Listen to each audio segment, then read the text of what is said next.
Laurence Parisot, Christophe Onodibio, le directeur adjoint de la rédaction du Point, nous a rejoint. Bonsoir Christophe. Bonsoir Laurence Parisot. Je voudrais qu'on parle un petit peu de l'image auprès des Français, du patronat français. Alors, je vous propose pour commencer un tout petit sujet.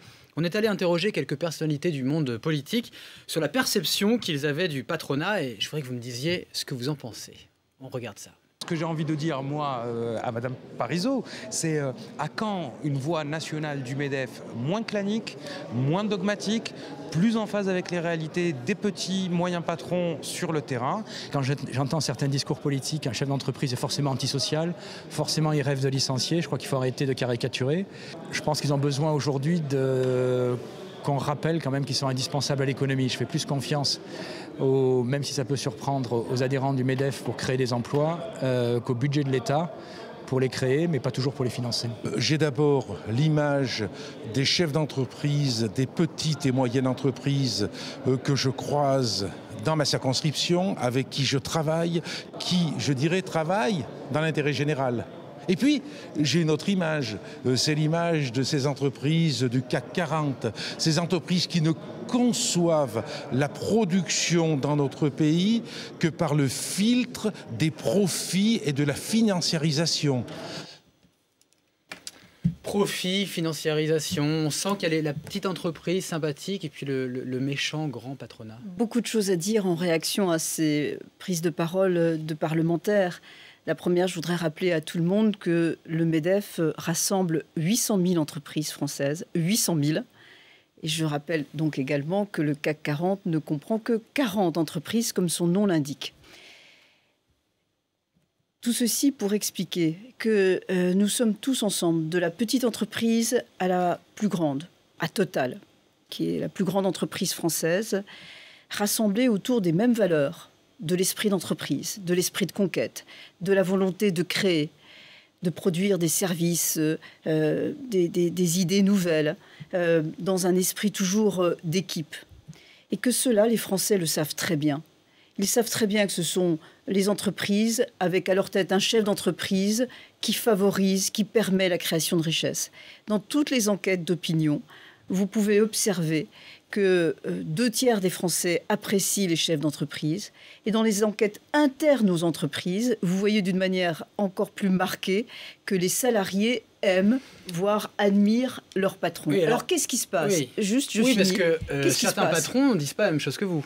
Qu'est-ce qui se Stéphane passe? Richard, PDG de France Télécom, se plaint d'une mise à l'index permanente. Et il n'a pas tort, Ouais. parce que ce qui se passe, c'est que ce sont les politiques qui adorent organiser le mauvais tam-tam contre les entreprises ou les chefs d'entreprise. Il y a un complot contre les chefs d'entreprise, Alors, un écoutez, complot politique. je ne suis pas dans la paranoïa du complot, mais c'est très clair que les élus, trop souvent, de droite comme de gauche, quand ils s'expriment au niveau national, parce que d'ailleurs, quand ils prennent parole dans leur circonscription, les choses sont toujours très différentes.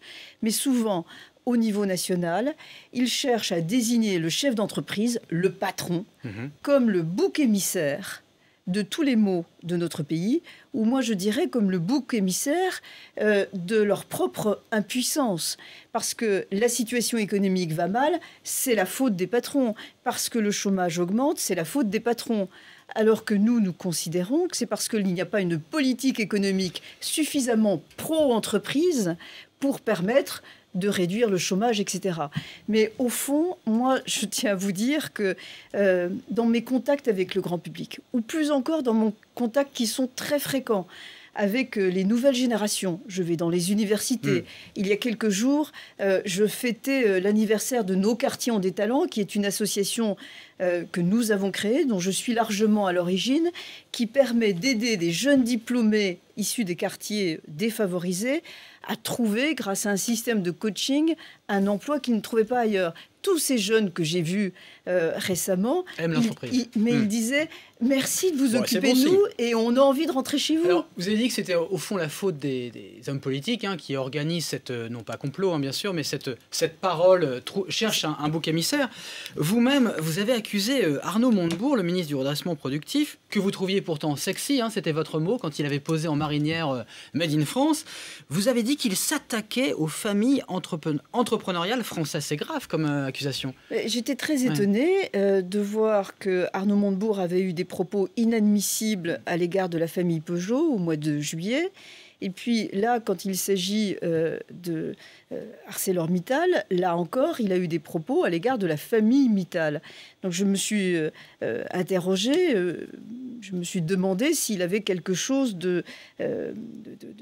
qui lui déplaisait dans le capitalisme familial patrimonial. Vous avez parlé de racisme anti-entreprise. C'est une question que je me suis posée. Oui, mais ce n'était pas à propos de cette expression d'Arnaud Montebourg.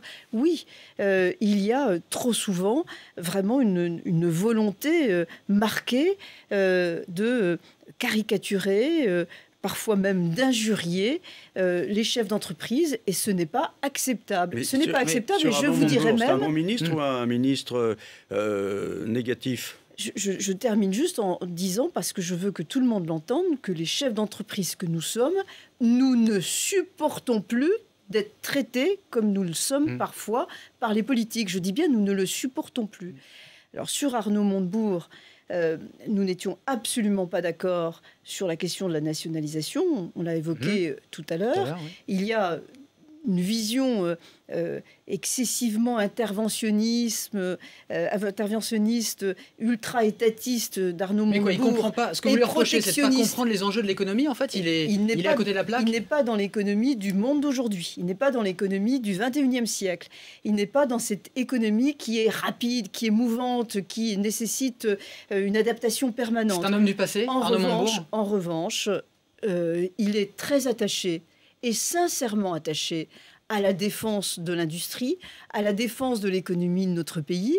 Et sur ce terrain-là, nous sommes capables aussi de nous entendre. Il est attaché à la défense de notre économie, mais en même temps, c'est quelqu'un du passé, c'est ça, qui ne comprend plus les enjeux.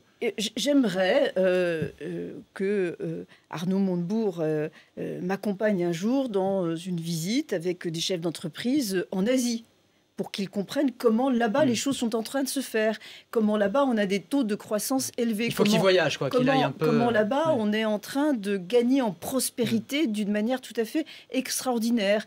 Comment là-bas on est en train de vivre ce que nous avons vécu du temps des 30 Glorieuses.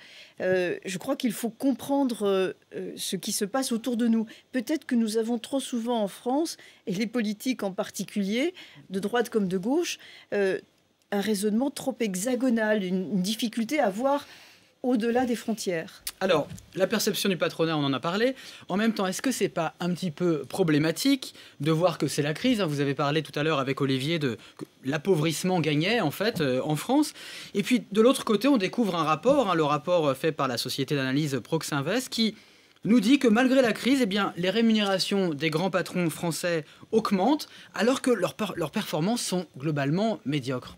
Alors d'abord, je ne vais pas être trop longue sur le rapport de Proxinvest, mais je tiens à dire rapidement en passant que la méthodologie est contestable, et surtout, la façon dont ce cabinet rend public ces conclusions, qui sont troublantes pour beaucoup, est tout à fait invraisemblable. C'est-à-dire que vous avez un communiqué de presse, mais vous n'avez pas le rapport. Je ne sais pas si vous l'avez, mais moi, je ne l'ai pas. Donc, je ne peux pas étudier exactement ce qu'a fait Proxinvest. Vous pensez qu'il est biaisé ? Largement. Oui. À cause de quoi ? Sur quel... Par exemple, il y a une moyenne qui est donnée. Cette moyenne inclut le cas particulier d'une personne qui fait que ça augmente incroyablement la moyenne. Et le cas particulier de cette personne, c'est des bonus qui avaient été différés pendant plusieurs années et qui ont été versés au bout de plusieurs années, près de 10 ans, sur une seule année. Vous parlez de Maurice Lévy. Peu importe, c'est vous dire à quel point, sur le plan purement statistique, cette étude est biaisée.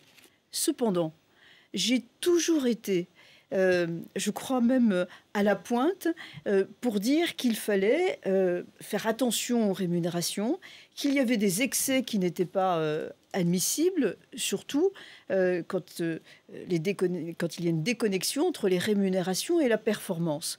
C'est pourquoi, avec la FEP, nous avons envisagé, nous l'avons fait savoir au gouvernement français, au ministre de l'économie et des finances, de créer une instance qui aurait pour mission de s'assurer que les recommandations de bonne gouvernance en matière de Mais rémunération... normalement, il y a déjà l'autorégulation en fait, des rémunérations. Vous avez raison. Vous y étiez engagé, en fait. Tout à fait. Nous avons écrit un code.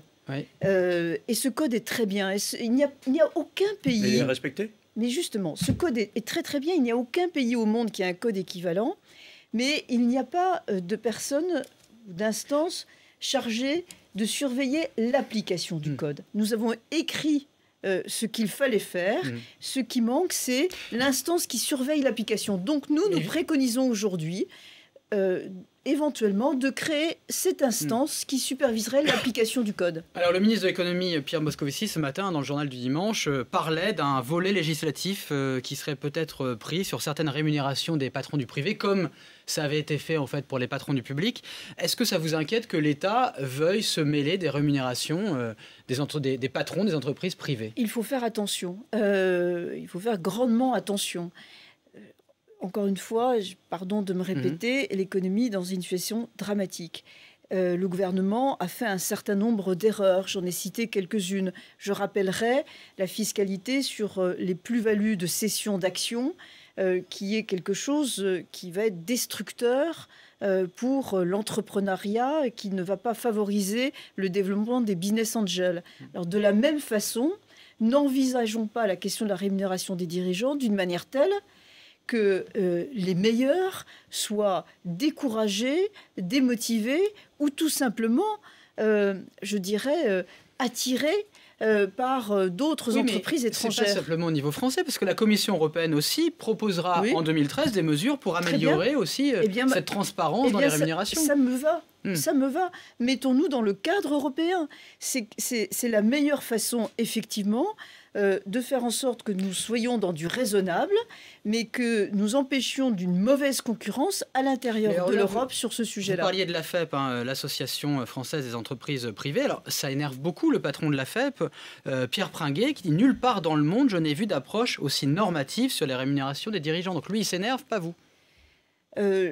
C'est un homme très calme aussi, donc la façon dont il a dit ça me semble peut-être pas sur ce ton que vous semblez indiquer. Je le cite. Là où il a raison, je le rejoins totalement.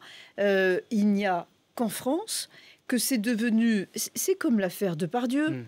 On peut en parler, on peut dire qu'il y a des excès, on peut se demander comment empêcher ces excès, mais penser qu'aborder ce sujet-là nous permettra de résoudre la question du chômage, la crise et retrouver la compétitivité, c'est une grande illusion.